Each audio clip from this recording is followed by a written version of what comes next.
নমস্কার, আপনারা দেখছেন দ্য ইন্ডিপেন্ডেন্ট বেঙ্গলের সরাসরি সম্প্রচার। এই মুহূর্তে এসে পৌঁছেছি বালিগঞ্জ বিধানসভা কেন্দ্রে এবং আমার সঙ্গে এই মুহূর্তে আছেন বালিগঞ্জ বিধানসভার বাম প্রার্থী আফরিন শিল্পী।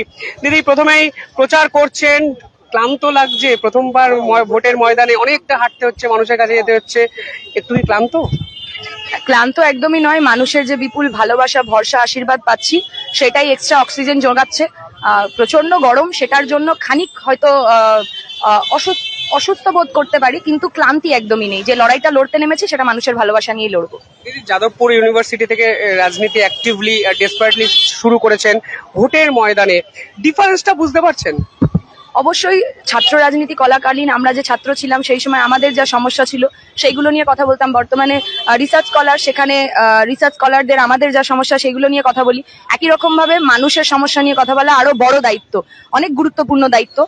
লড়াইটা খানিকটা কঠিন, কিন্তু আমি যেহেতু বালিগঞ্জেরই মেয়ে, বালিগঞ্জেই লড়াই করতে নেমেছি, মানুষের কাছে পৌঁছে যাচ্ছি এবং তাদের কাছ থেকে তাদের সমস্যার কথা শুনে বামপন্থী হিসেবে বিকল্প দিচ্ছি। ফলে তাদের ভালোবাসা, ভরসা, আশীর্বাদে লড়াইটা খানিকটা সহজ হবে বলে মনে হচ্ছে। সমাজের বহু স্তরের, বিভিন্ন স্তরের মানুষরা আপনাকে বিভিন্ন ক্ষেত্রে সমর্থন করছে, সোশ্যাল মিডিয়ায় আমি দেখছিলাম। আজকেও আপনার প্রচারে অভিনেতা জ্যাক দা এসছে, ফলে এটা কি আলাদা বাড়তি মোটিভেশন যোগাচ্ছে যে সকলে আপনাকে সাপোর্ট করছে, কনিষ্ঠতম একজন প্রার্থী হয়ে ঝাঁপিয়ে পড়েছে সবাই আপনার জন্য? অবশ্যই আমাদের পার্টির বলুন, পার্টির বাইরেও যারা আমাদের সমর্থক রয়েছেন তারা প্রত্যেকে ঝাঁপিয়ে পড়েছেন এই নির্বাচনে। কারণ পশ্চিমবঙ্গকে বাঁচানোর লড়াই, মানুষের রুটি রুজি, শিক্ষা, স্বাস্থ্য সমস্ত কিছুকে বাঁচানোর লড়াই। যেভাবে বিজেপি একদিক দিয়ে আমাদের পশ্চিমবঙ্গে দাঙ্গা ছাড়ানোর চেষ্টা করছে, ঘৃণার রাজনীতি, বিভাজনের রাজনীতি করার চেষ্টা করছে, আমাদেরকে ভাগ করে দেওয়ার চেষ্টা করছে ধর্মের নামে, ভাষার নামে, জাতের নামে, ঠিক একই রকম ভাবে এই বিজেপিকে পশ্চিমবঙ্গে জায়গা করে দিয়েছে তৃণমূল। এবং তৃণমূল বিজেপির প্রত্যেকটা নীতিকে সমর্থন করছে, মুখে বলছে যে মানবো না, কিন্তু করছে সেটাই। আমরা যদি ওয়াকফ বিলের অবস্থা দেখি, তাহলে ওয়াকফ বিল বললো যে এখানে হতে দেবো না, বললো এখানে ওয়াকফ বিল নিয়ে কোনো প্রোটেস্ট করা যাবে না, দিল্লি যেতে হবে। কিন্তু দেখুন, দিল্লিতেও যেমন হলো, আমাদের পশ্চিমবঙ্গে সেই ওয়াকফ বিল করে দেওয়া হলো। এসআইআর এর সময় বলা হয়েছিল যে এসআইআর হতে দেবো না, কিন্তু এসআইআর হলো। আমাদের এত লক্ষ মানুষের নাম বাদ গেল এবং তাদের নিয়ে কোনো ভ্রুক্ষেপ নেই। উনি এখন বলে দিচ্ছেন, এ তো আমার ভবানীপুর, মানে আমাদের মুখ্যমন্ত্রী মমতা ব্যানার্জি বলছেন আমাদের ভবানীপুর বিধানসভা কেন্দ্রেও প্রচুর মানুষের নাম বাদ গেছে। কই, আমি তো কিছু বলছি না। আসলে ওনার তো দায়িত্ব ছিল আমাদের, মানে আমাদের পশ্চিমবঙ্গের নাগরিকদেরকে সুরক্ষিত রাখার, সেটা ওনারা করছেন না, ওনারা ব্যর্থ হচ্ছেন। ফলে সেটার বিরুদ্ধেই আমরা লড়াই করতে নেমেছি। বামপন্থীরা ঐক্যবদ্ধ হয়ে মানুষকে সঙ্গে নিয়ে লড়াই করতে নেমেছি। দাঙ্গাবাজদের বিরুদ্ধে, দুর্নীতিবাজদের বিরুদ্ধে আমরা লড়াই চালিয়ে যাব। আপনাকে আমি প্রথম দেখি যাদবপুর ইউনিভার্সিটিতে, আপনার নাম্বারটা আমাকে সৃজন ভট্টাচার্য পাঠিয়েছিলেন। এখনো আপনার নাম্বার আমার ফোনে শিল্পী জেইউ বলে সেভ করা আছে। এবং রাজন্যা সে সময় আপনাদের বিপক্ষে একটা আন্দোলন করতে যাদবপুর ইউনিভার্সিটি ঢুকেছিল, সে অসুস্থ হয়ে যায়। আজকে রাজন্যা নির্দল প্রার্থী, কিন্তু আপনি সেই বাম মতাদর্শকে আঁকড়ে ধরে আপনার রাজনৈতিক মতাদর্শকে নিয়ে রাস্তায়। এই যে রাজনৈতিক ভুলবদলগুলো সমাজে দেখছেন, এগুলোকে আপনাকে পীড়া দেয়, নাড়া দেয়? অবশ্যই এগুলো প্রচন্ড পরিমাণে নাড়া দেয়। আমি ভীষণভাবে মনে করি যে রাজনীতির ভাষা বদল হওয়ার দরকার আছে। যে কদর্য ভাষা ব্যবহার, যে কুকথার ব্যবহার প্রতিনিয়ত রাজনীতিতে ঢুকে পড়েছে। মানুষজন মনে করেন রাজনীতি মানেই ভীষণ খারাপ জিনিস। আসলে রাজনীতি যে প্রত্যেকের প্রয়োজন আছে এবং প্রত্যেকের সচেতনতার প্রয়োজন আছে। রাজনীতিকে একটা অদ্ভুত গ্ল্যামার ওয়ার্ল্ডের মতো করে দেখানো এবং ব্যক্তি স্বার্থের, নিজের ব্যক্তি স্বার্থকে বেশি গুরুত্ব দিয়ে দেখা, মানুষের স্বার্থ থেকেও বেশি নিজের ব্যক্তি স্বার্থকে দেখা, সেটা কোথাও গিয়ে খুবই পীড়াদায়ক, যন্ত্রণাদায়ক এবং অপমানজনক। কারণ জনপ্রতিনিধি যারা হবে তাদের তো শুধুমাত্র একদিন এসে একটু মানুষের কাছে নিজের মুখটা দেখিয়ে দিয়ে তারপরে সারা বছর গায়েব থাকা কাজ নয়। আমরা যদি দেখি আমাদের বালিগঞ্জের যে আমাদের বর্তমানের যিনি রয়েছেন বিধানসভার বাবুল সুপ্রিয়, তিনি তো এমএলএ, মানে তিনি তো কোনোদিনই হচ্ছে যে আমাদের কাজে কামে দৌড়ঝাঁপে আমরা তাকে দেখিনি। শুধুমাত্র তিনি সেলিব্রিটির মতো এসেছেন কয়েকটা প্রোগ্রামে, অনুষ্ঠানে এবং চলে গেছেন। আমরা মনে করি রাজনীতির ভাষা বদল হওয়ার দরকার আছে এবং যারা সত্যি সত্যি প্রকৃত নিজেরা সৎ, মানুষের প্রতি সৎ, কাজের প্রতি সৎ এবং মানুষের জন্য কাজ করবে বলেই প্রতিজ্ঞাবদ্ধ হচ্ছেন, তাদেরকেই রাজনীতিতে আসা উচিত এবং জনপ্রতিনিধি হওয়া উচিত এবং লড়াইটা তাদের সাথেই হওয়া উচিত। শুধুমাত্র কাউকে দেখিয়ে একদিনের জন্য এসে মানুষের কথা না ভেবে নিজের ব্যক্তি স্বার্থকে গুরুত্ব যারা দেয় তারা বোধহয় প্রকৃত জনপ্রতিনিধি হয়ে উঠতে পারে না। সেই ভাষা বদল হওয়ার দরকার খুব বেশি মনে করছি। দিদি, আপনি দেখলাম বক্তৃতা দেওয়ার সময় এসআইআর ইস্যুটাকে গুরুত্ব দিলেন, এখানে অনেক মানুষের নাম বাদ গেছে। তো আজকেও সুপ্রিম কোর্টে একটা ঐতিহাসিক জাজমেন্ট দিয়েছে যে এসআইআর ওরিয়েন্টেড। তো এই যে নাম বাদ যাচ্ছে, প্রথম কথা এসআইআর নিয়ে আপনার কি মত? এবং যাদের নাম বাদ গেছে, পরিষ্কার নির্বাচন কমিশন বলছে তারা ভুয়ো ভোটার, তাদের সেই অধিকার নেই। তো এই ইস্যুটাকে আপনি কিভাবে দেখেন? দেখুন, এটা তো খুবই হতাশাজনক বটে। আমরা তো মানতে চাই যে নির্বাচন কমিশন মানুষের অধিকার রক্ষা করবে, কিন্তু সেখান থেকেও দাঁড়িয়ে যে নির্বাচন কমিশনও যেভাবে মানুষের বিরুদ্ধেই এক প্রকার নীতি নির্ধারণ করছে এবং বলছে যে যাদের নাম বাদ গেছে তাদের জন্য তারা কিছুই করতে পারবেন না। আসলে আমাদের সংবিধানেও তো কোথাও লেখা নেই যে মানুষজন মাঝখানে ঝুলে থাকবে, হয় তারা নাগরিক নয় তারা নাগরিক নন, হয় তারা ভোটার নয় তারা ভোটার নন, এর মাঝামাঝি কিছু নেই। ফলে যে ব্যর্থতা প্রশাসনের, যে ব্যর্থতা তারা প্রমাণ করতে পারেননি, যে মানুষগুলো 2002 এর ভোটার লিস্টে নাম ছিল, বৈধ কাগজপত্র আছে, সমস্ত কিছু দেখিয়েছেন, লজিক্যাল ডিসক্রিপেন্সি যেটা অন্য কোনো রাজ্যে হয়নি, আমাদের পশ্চিমবঙ্গে সেটার নাম করে তাদের নাম বাদ দিয়েছে, এটা তো সম্পূর্ণ সরকারের ব্যর্থতা।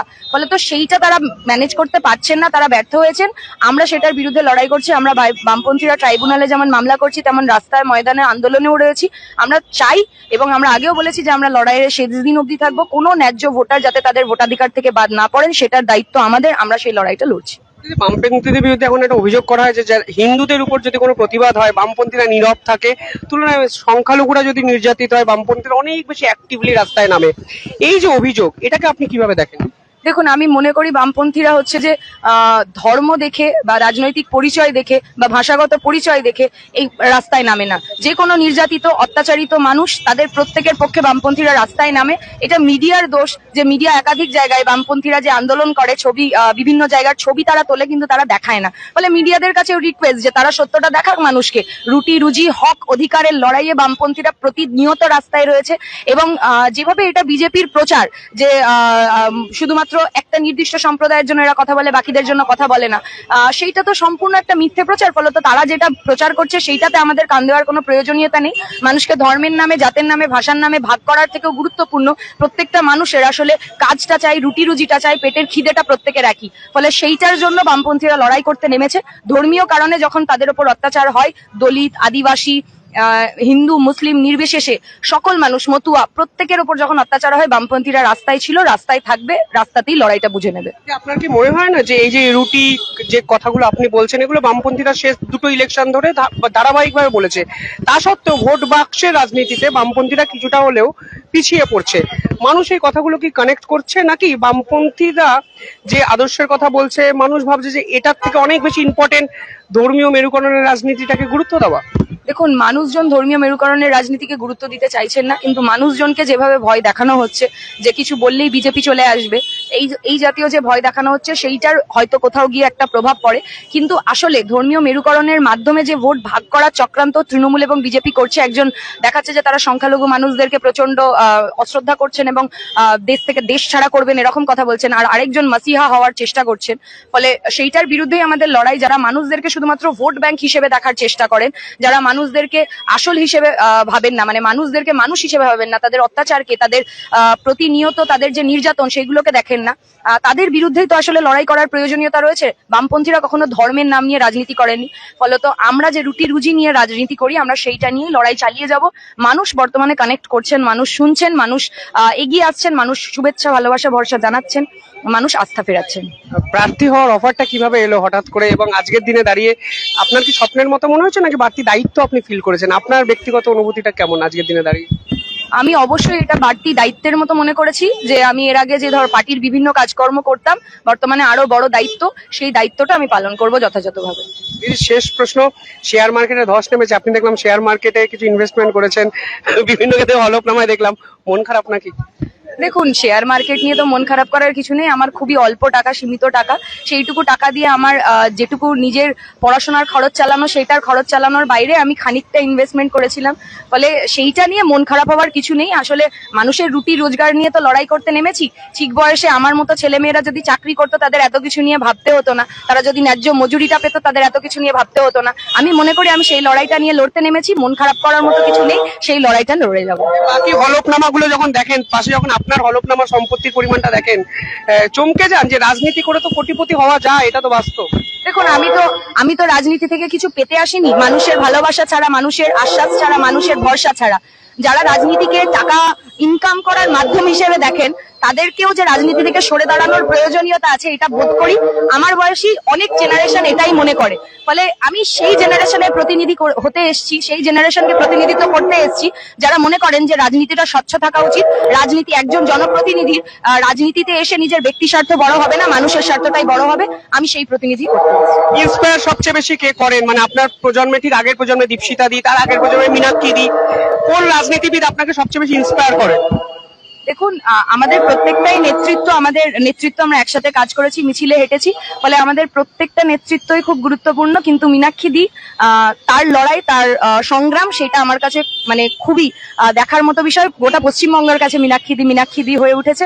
তারা আমার কাছে এক্সট্রা অক্সিজেন যোগায় লড়াই করতে যখন আমরা নামি তখন। যদি প্রচার শুরু হবে, শেষ একটা প্রশ্ন, যুবক যারা নতুন ভোটার তাদের উদ্দেশ্যে আপনি নতুন প্রার্থী হয়ে কি বার্তা দেবেন? দেখুন, নতুন ভোটাররা মুখের ওপর আসল কথাটা বলে দিতে পারে। জেনজি যারা, ফলে তারা দেখতে পাচ্ছে তাদের দাদারা কিভাবে লড়াই আন্দোলনের ময়দানে রয়েছে, চাকরি পাচ্ছে না, কাজবাজ পাচ্ছে না, স্কুল তুলে দিচ্ছে, কলেজগুলোতে স্টুডেন্ট ভর্তি হচ্ছে না, কমে যাচ্ছে, এনইপি এনেছে, সেটার জন্য পড়াশোনার ক্ষতি হচ্ছে।